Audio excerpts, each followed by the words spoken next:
More undocumented Mexicans are leaving the U.S. than arriving. What happens to San Diego's economy if even more are deported or kept out? A local Republican congressman shows up at one community meeting but ducks another as Democratic protesters use Tea Party tactics. And San Diego Unified is facing big budget cuts and angry parents and teachers. I'm Mark Sauer. The KPBS Roundtable starts now.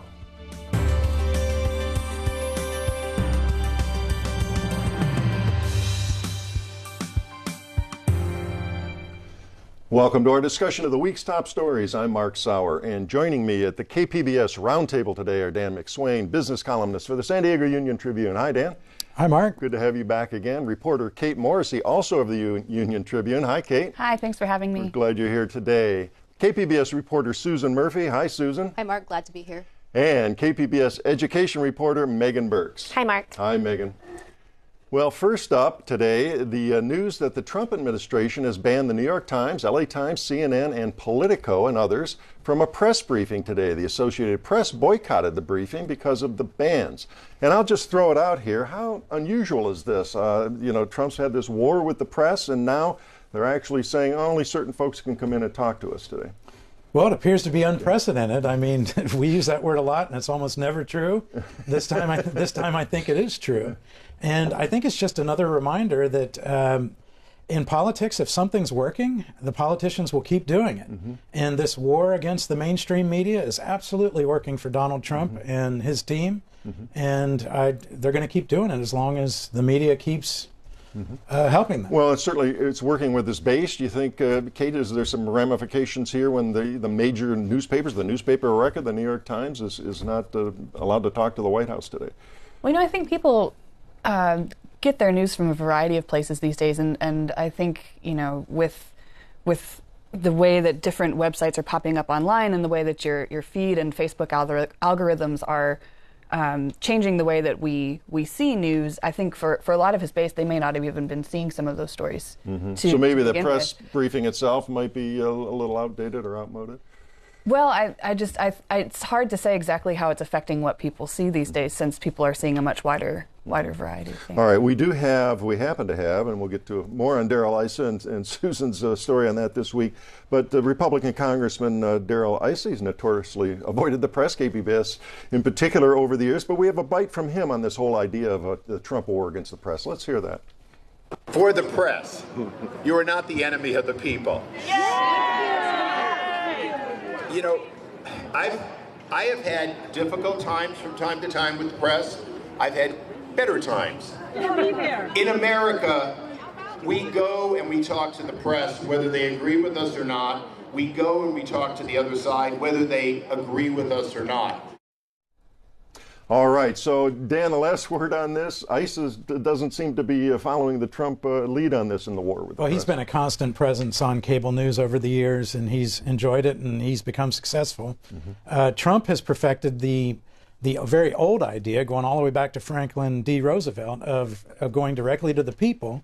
And one of the other things that happens is when the entire Washington press corps is chasing down and fact-checking a tweet, mm-hmm. they're not paying attention to something else. Mm-hmm, mm-hmm. So it is a very successful strategy, and he's going to keep it up. We'll see what happens going forward. All right, let's go on to our first segment today. It was a campaign mantra for Donald Trump: build a border wall, make Mexico pay for it. Leaders in Mexico meeting this week with Trump cabinet members say they have no intention paying for it, and Republicans in Congress appear lukewarm to the idea. But is a border wall even a reasonable idea? Dan, you had a big story on Sunday. You say that for more than 10 years now, more unauthorized immigrants have been actually leaving the U.S. than coming in. Not something we got an impression from in this campaign, and certainly the rhetoric from Donald Trump. Several industries are already feeling the impact. Give us an idea of that to start. Well, if you look at the data, there's just no doubt that President Trump is having a debate about a social policy that probably should have been more robustly debated in the 1990s. For at least the last 10 years, net illegal immigration has been negative. The Pew research outfit, they do the authoritative work on this. Mexico in particular, more people have been returning to Mexico than have been coming across, legal and illegal. In fact, California over the last 10 years has lost an estimated 450,000 people. And this is affecting the various job categories where these folks have dominated. And some of them are skilled. Skilled construction trades, for example, skilled manufacturing, all the way down to lower skilled trades like farm worker, migrant farm working. So it really is having an impact, and we're going to get to this on workplace enforcement and all of this a little later in this segment. But some of the reasons that folks are going back, a better economy down in Mexico. We had our own struggles here, of course, 2009, 2010, where our economy tanked. Yeah, if you look at the history, there was a big push of illegal and legal immigration from Latin America that was precipitated in the 1980s when there were various economic crises. There was a huge peso devaluation in Mexico. There was an economic crisis that followed. Then in the 1990s, we had a jobs boom in the United States. So there was a push, and then there was a pull. And starting in 2000, that job growth slowed down. The North American Free Trade Agreement kicked in. A lot of jobs being created down in Mexico. So it became, also the birth rates have declined in Mexico. So there's a lot of moving parts. But the short answer is things got less great here and conditions got much better in Mexico. So a lot of people either stayed put or decided to move back. And how much does affordability play into this as well? Well, affordability is huge. San Diego especially. But immigrants, going way back to my Irish ancestors, are pretty good at managing and crowding and making do. And so I'm not sure affordability is a big component. I think it's all about jobs. Now, speaking of jobs, in the campaign, Donald Trump said workers from Mexico and China were costing Americans manufacturing jobs, and the good-paying jobs were leaving. He said that again today at the CPAC conference here. But what I think may have been lost in all that, doesn't automation play a huge role in these manufacturing jobs and the job loss over time? Well, it turns out both are true. There's no question that the president is correct. The freer trade, globalization, the North American Free Trade Act has destroyed perhaps millions of American jobs. At the same time, automation has displaced millions more. And it goes both ways. For example, one of the things NAFTA did was lower a lot of tariffs that Mexico had against U.S. exports, corn, for example. So when those went down, American corn farmers started shipping a lot of corn down to Mexico. And today, the U.S. farming is so automated that a farmer can run a harvester by remote control from his office. So automation, it works both ways. But you can't demonize a robot, and you can't demonize a software program that displaces jobs. Well, some people are, and and then maybe a whole other discussion. Can, but it is a lot harder to promise you're going to fix. Yeah. Right. The problem is a lot of these problems aren't fixable anymore. Right. When you raise barriers to trade, that will hit U.S. consumers mostly. When you put a 20%, even a 35% tariff on imported goods, that shows up immediately in prices. And meanwhile, it may take many years, even decades, for any of those jobs to return. And these are some of the things, of course, that the Trump administration is talking about doing here with these barriers and all. And there's a way more complicated than it just helps American workers. Well, and it does go both ways. In the mid-1980s, President Reagan erected a voluntary ban on Japanese cars. So the Japanese started building plants in places like Kentucky and Tennessee, and Marysville, Ohio has a big Honda plant. That created American jobs, mostly in non-union states and right-to-work states. So the wages turned out to be lower than in some of the manufacturing centers in Michigan and Ohio. Foreign companies have created jobs here in response to barriers. So what we do know is that there are going to be a lot of consequences to big policy shifts. Some of them are intended, some are unintended, but it's going to ripple across the economy of all of North America, certainly. All right. I wanted to shift to a related topic. Now, Kate, your story on immigration this week, it was a possibility of increased workplace enforcement. What's been the history recently of this kind of enforcement, and we don't hear too much about it anymore? Sure. So the first system in place that really started looking at enforcing not just on workers who were unauthorized to work in the U.S., but also their employers began with the I-9 paperwork system, which started actually in 1986. And then we saw sort of ebbing and flowing. First, the government felt like, okay, we need to educate employers on what this new system is, make sure everybody's up to speed on it, and then we can start enforcing on it. And so that took, a range of how that came about over the years. Under the Obama administration, towards the beginning and middle part of his administration, we saw an increase in workplace enforcement against employers and not just workers themselves.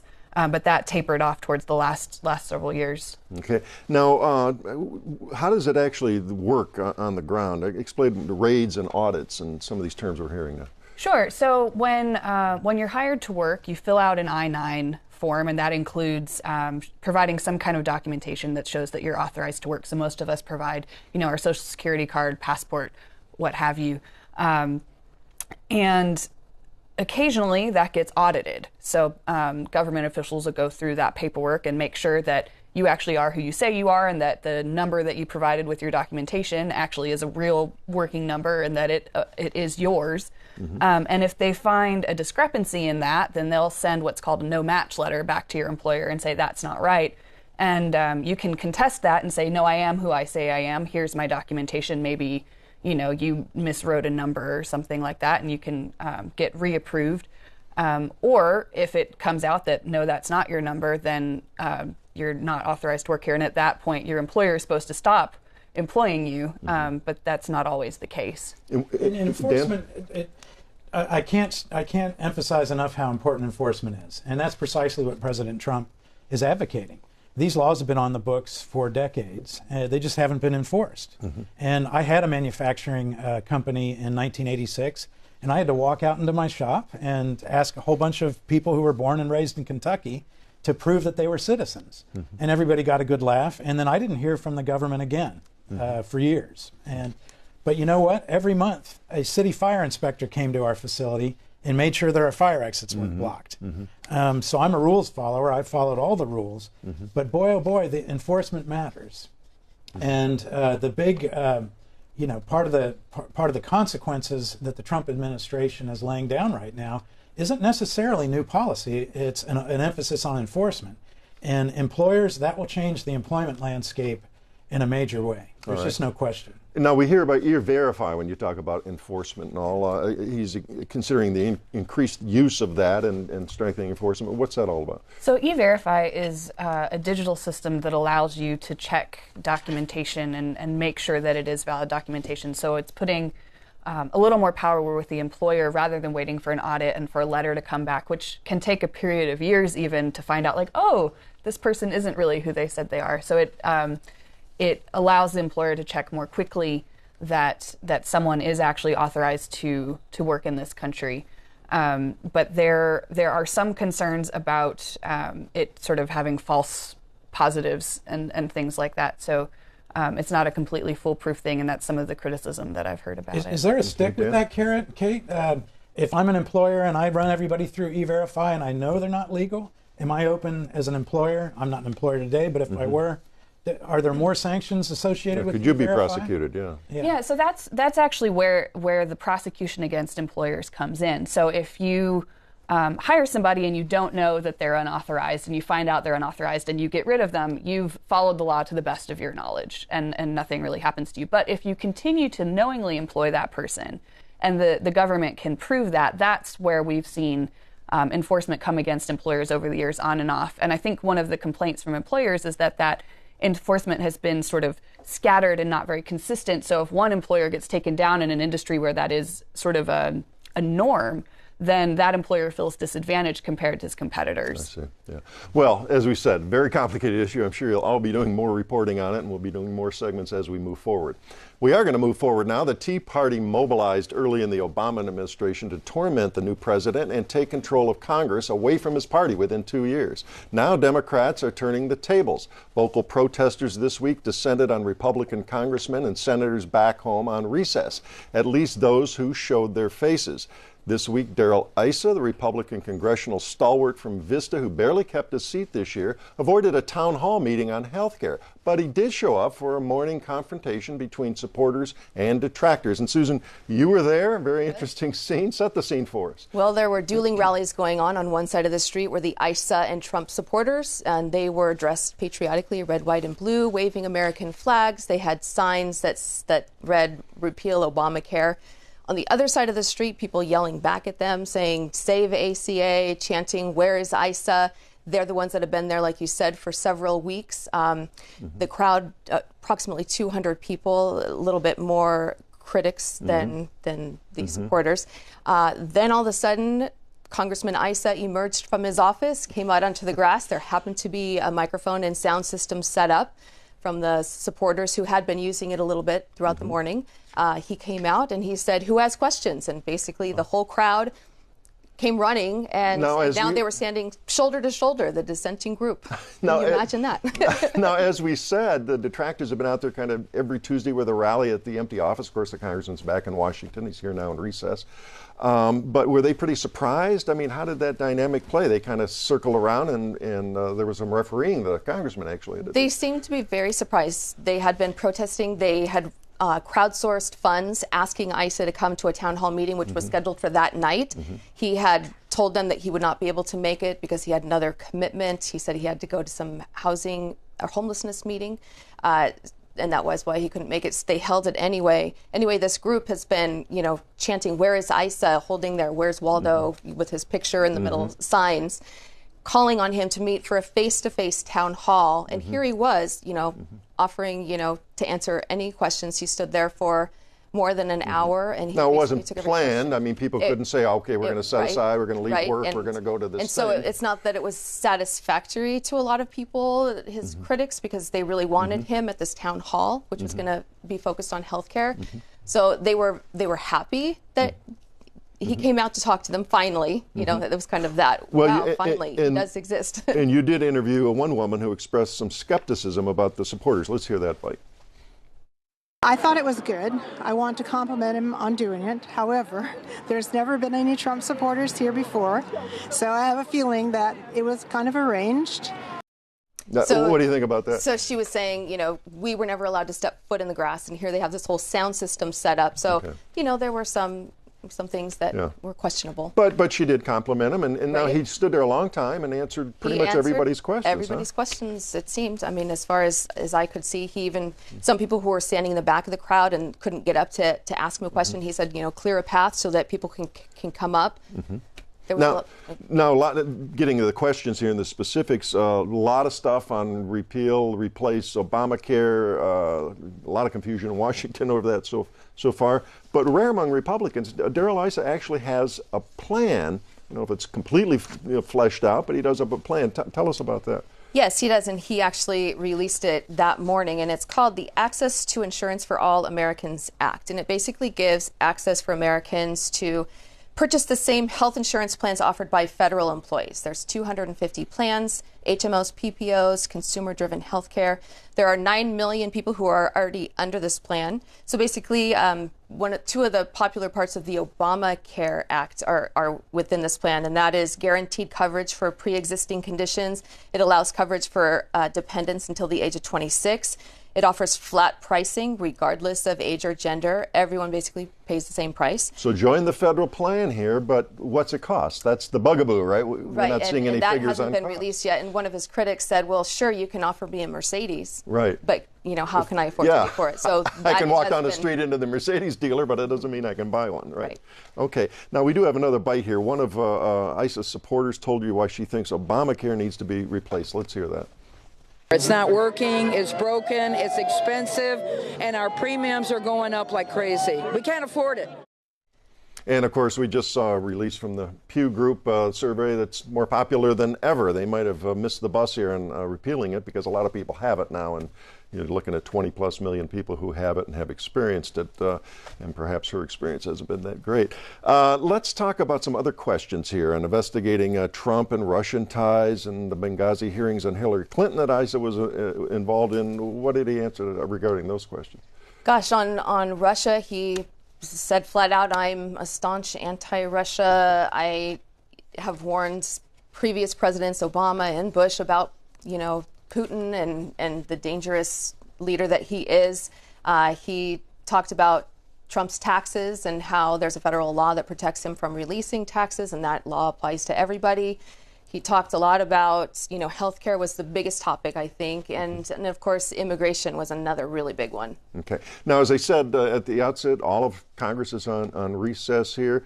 What about the other notable Republican congressman here, Duncan Hunter? We haven't seen anything like what you experienced the other day. Right, and Duncan Hunter has pretty much been a no-show. Nobody seems to know if he is meeting with people. He has not held a town hall.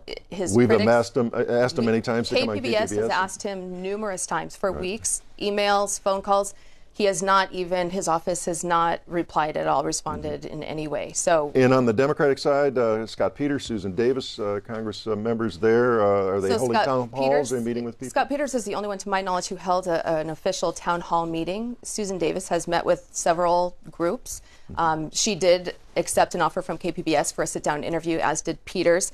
And the other person that we have not gotten a hold of is Juan Vargas. His office did reply to a response from KPBS saying that they would get back to us. However, they have not gotten back to us. I know he's been on various news programs, but we have not had the chance, and I don't think he's held a town hall here. All right. So the noise and the protests are on the Republican side so far. Congressman Duncan Hunter did get back to us on his plan to withhold money from sanctuary campuses, but that was over the phone while he was still in D.C. Okay. All right. I'm glad you made that point. All right. We're going to shift to Megan's segment now. For years, leaders of the San Diego Unified School District, that is, grappled with deep budget cuts, shortfalls, budget cuts, expanding class sizes, shrinking curricula. But an improving economy, tax increases, years of streamlining left schools here and elsewhere in California in better shape. Not anymore. Megan, what sort of budget shortfalls is San Diego Unified facing now?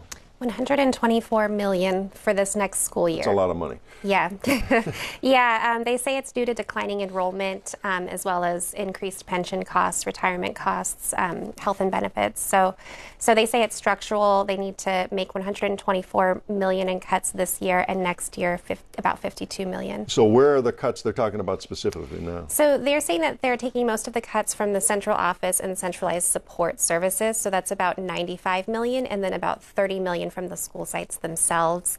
They're going to reduce the work year, so that equates with sort of an across-the-board pay decrease. And they're kind of a furlough thing? Yeah, and they're looking at eliminating more than 800 positions. Okay, the work year and not the school year. Which sort of employees, which kinds of folks are we talking about in this central office cut? So in the central office, they are eliminating 6 directors, as well as the folks who kind of are deployed from the central office. So custodians, landscapers, campus police. And then under centralized support services, that's where teachers and parents have kind of said, wait a minute, like this is going to impact school sites. So those are special education technicians, occupational therapists, elementary school prep teachers, cafeteria workers, noon duties, all kinds of people. And you did cover a school board meeting where some of this was vocalized. Did it get angry? I mean, we've seen that in the past here in years when, as I said earlier, we had major shortfall after shortfall. When you pulled into the education center, there was this big car-sized sign that said "Fire Cindy Martin." The school superintendent Cindy Martin. The unions were out in force there to speak about the jobs that could be on the line. There were some parents and students, but mostly employees trying to state the case for their job. Here's what I do on a daily basis, and why this is why it would be a mistake to cut me. All right, we did have a bite here from Sabrina Heinlein, if I'm pronouncing that right. Spoke about what happens when you eliminate positions that deal with children. Let's hear that. We're eliminating 1/3 of the noon duties that cover 200 schools. I'm a health tech. Even with the current number of people that we have covering children, I've had concussions, broken arms. What's going to happen to those kids when there's nobody out there watching them? All right, so she explains it on a personal level. Does it look like we're entering another period with a lot of shortfalls going forward in the years to come? The pension bill is only set to rise for the school district, and for districts across the state who haven't seen that big of a rise, they will in the future. So I do think that the budget is going to be constricted moving forward. And other school districts briefly here in the county, Poway is also having some troubles? Yeah, the Voice of San Diego has done some good reporting on this. I think 4 of the 5 major school districts in town are all kind of spending more than they're bringing in, or really spending down their reserves. Okay, so we'll have to keep an eye on that going forward. And when will the budget come out? And it's all works through May and June, right? Yeah, they have to make the final, they have to get the ball rolling on these pink slips right now, but those could be rescinded depending on how an early retirement program works out, depending on how the budget really shapes up. All right, we'll be looking forward to that and your reporting as we go forward. Well, that does wrap up another week of stories at the KPBS Roundtable. I'd like to thank my guest, Dan McSwain of the San Diego Union Tribune, Kate Morrissey, also of the Union Tribune, KPBS reporter Susan Murphy, and Megan Burks, also of KPBS News. A reminder, all the stories we discussed today are available on our website, kpbs.org. I'm Mark Sauer. Thanks for joining us today on the Roundtable.